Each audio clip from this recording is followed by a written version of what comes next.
UXPilot just dropped a game-changer feature. It's called DeepDesign, and it makes screen generation more accurate. In this video, I'm testing it on a full user flow. The project, a second-hand car comprehension site. And here is the spoiler. DeepDesign doesn't just improve the visuals, it actually helps the AI make more sense. I'm Edward, I'm a product designer and I use AI in my daily work. Today I walk you through how DeepDesign turns a basic flow into a clear, detailed experience. We are talking better layouts, smarter tables, and filters that feel actually usable. Ready to see it in action? Let's dive in. Okay, so let's take a look today about a new feature that UXPilot launched this week. It is called DeepDesign, and basically what it does, it creates screen more accurate with more details. So up to now, the application created very good screens from the prompt rewrite in the left menu.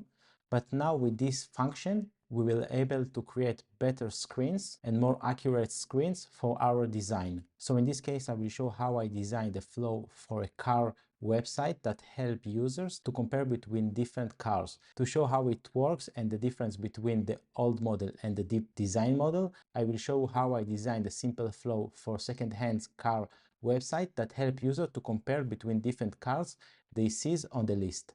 So first of all, I will show you the result because I believe you're waiting for that. And then I will show the prompts I use because also UXPilot added a new place to add a prompt. So it's also important to know. But first, let's take a look on the results so we'll be able to understand the difference between the two options, the normal one and the deep design. So as you can see here are the two options. This is the normal one and that is the deep design. So I will go to the first page on the normal AI model that create the page. So if I click on zoom in, you will see here that the user can select between the different cards, add them to the list that they loved, and here's the table that UXPilot generated with the normal model. But if I go to the deep design, you see that the design is more rich with more elements on the screen. As you can see here, the menu, the information inside the cars. If I go here to the loved cars that the user select from the search, you can see here that the page is a little bit more rich. But the most important is the table that the deep design created for me, because as you can see here, that the table it's much more easier to understand and navigate, because basically we have here the basic information like the year, the model, the trim, and that stuff, and then I can compare between the two columns. But in the normal design, as you can see here, it's created them by cards, and this is difficult for the user to compare. So it's not about only the visual design, it's also how it's understood to solve the problem. And that's for me the magic of the deep design. Before we go to understand the prompts, just let you know that the deep design, for my understanding, it's a unique model that the team of UXPilot created for the product. I believe that it's fine-tuned better with the design system we have here, like the wireframe on the standard model, and I will talk in 1 minute how you can use the deep design, so one moment. But basically, from my understanding, the deep design specific fine-tuned model to create better screens. Just let you know that it's take a little bit more time to generate the screens with the deep design, of course, but this is normal because better result needs more times. Before we see the prompts, I just let you know one thing, that the team of UXPilot added here, as you can see here in the gear icon, if I click on that, another place to add information about the page. So we have here the page context that I will show you in 1 minute and review it. So click here on save. Here we have the normal context that we had before and the pages. So how it's work and how we manage all this information in the text area. Here, when you click on the gear, you add basic information about the page, like what the page, where the user, and what they need. You can see it here. This platform designed to simplify the process of buying and selling second-hand cars. I expand the target audience, the car purpose, as you can see here, the design philosophy, and I add the primary color. In the text area, I add a little bit information about the features. So let's take a look on it. So you can see here the page overview, like feature overview, who are the user, what they want, why they want it, and how it's helped them. So basically, as you can see here, I explained to UXPilot exactly how I explained to another designer in my team why we do a feature. I don't enter to specific details. I just explain to the machine why I do. So for me, it's the three important questions: who are the user, what they want, and why they want it. So this is basically what I explained in that context. And then I explain to UXPilot in each page what is need to include. So if you go one moment to UXPilot, let's open the context menu. you will be able to see these three cards that each of them it's a one screen that I explained to UXPilot what I want to generate. In that case, search result screen, and the user action that I ask you to do, search for used cars using filters, brand, model, price, click the love icon to add the loved cars to the list. Here I add another page that it's the loved card list, and then easy compare user action, that in that case I want a place that the user will be able to compare the information easily. So as you can see, I don't explain very deeply how I want the page will be. I just explain in general what the goal of the user, and if it's some information that I want it will add, I add it. But I not explain to the AI exactly how I want the page will be, because it's a little bit strange. If I want to explain in details, I will go to Figma and do it there. Here I want to create a basic structure, then I will go to work in Figma, but I don't want to give the AI everything, because basically I can do it in Figma, but here in UXPilot I want to create the basic structure and then continue to work on that. And it's make the work very easy, because instead of thinking everything, I just think about the user goal, start to create the screen, and then can go to Figma and continue iterate there. And it's a little bit new way to work in UX or how to generate screen, but I like it because basically I can create the feature very easily. Then I can import it to Lovable, Anima, Bold, you name it, all these tools, create a prototype, and then fill the design and not design very static pages. So as I said, I just explained to UXPilot what I want, and then it will generate for me the pages. And one moment before we continue, if you want to use UXPilot, I will leave the link in the description below. So let's close this one. Let's scroll up.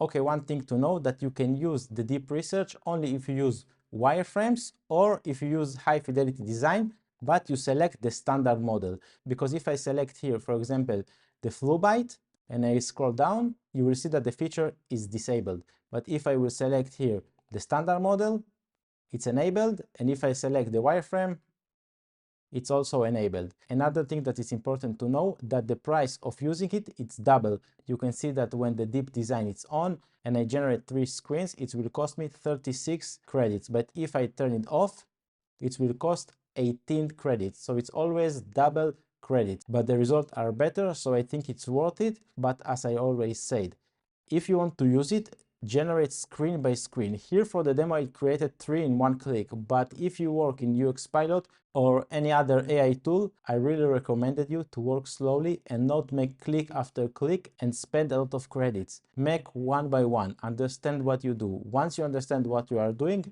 you can generate faster, but first work slowly. The AI will help you only if you understand what you are doing. If not, it will not help you and you will just spend credits. And just let you know that for this video, I didn't want you to wait to generate the screen, so I created everything in advance. So let's take some element in the screen and let's make a deep comparison between the two models. The normal one, as you can see here on the top, and the deep design model. Let's take a look here on the Toyota Camry.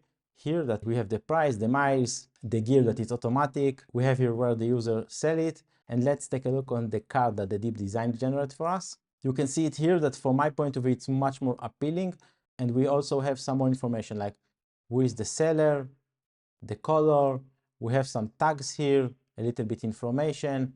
We have here the buttons. And another aspect of this page that I think the deep design is better than the normal one, it's how the deep design added the filter on the left. You can see it here.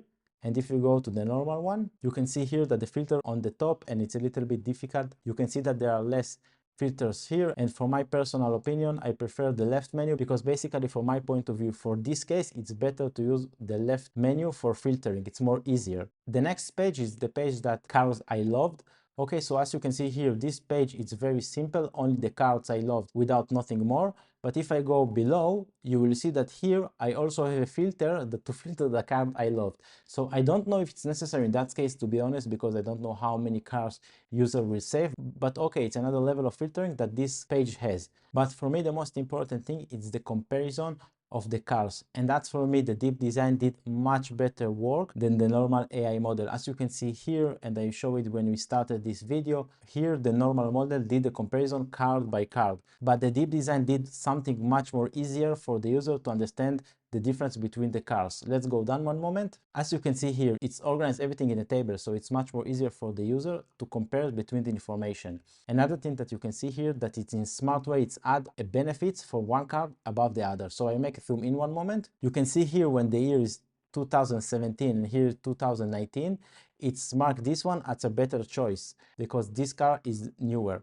Apart of that, you can see about the mileage that it's marked that this car has less mileage, and also more things like the overall conditions and how many owners it has. So it's make the design not only about the tables, but it's add a feature that I didn't thought about before to mark important information or benefit one above the other. So it's very interesting way to see it, and basically I didn't thought about it, but I see now that it's very good feature that can help people to compare between the cars. And by the way, this is another thing that when we work with AI can benefit us. Give the AI the freedom to make new things that you didn't thought about. Maybe it will make mistake and that's okay, but as you can see here, I think this feature, when it's marked the better option for each category, to be honest, I will like it, and I think that it's very good that the AI give it to me. So if I go down a little bit, you can see also here on the bottom that it's give me the best options for the two.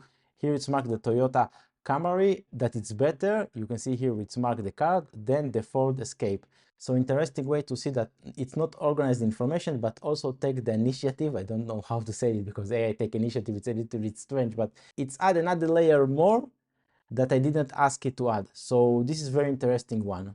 So this is about this feature. Give it a try. I believe you will like it. And as I always remember, do it screen by screen. Don't run to generate 10 screens at once. It will cost you a lot of credits. Do it slowly. Once you understand the feature, once you're confident, start to run. But before, just walk. Thanks for watching. If you're looking for a product designer to level up your business, or you're curious about bringing AI into your workflow, my contact info down in the description.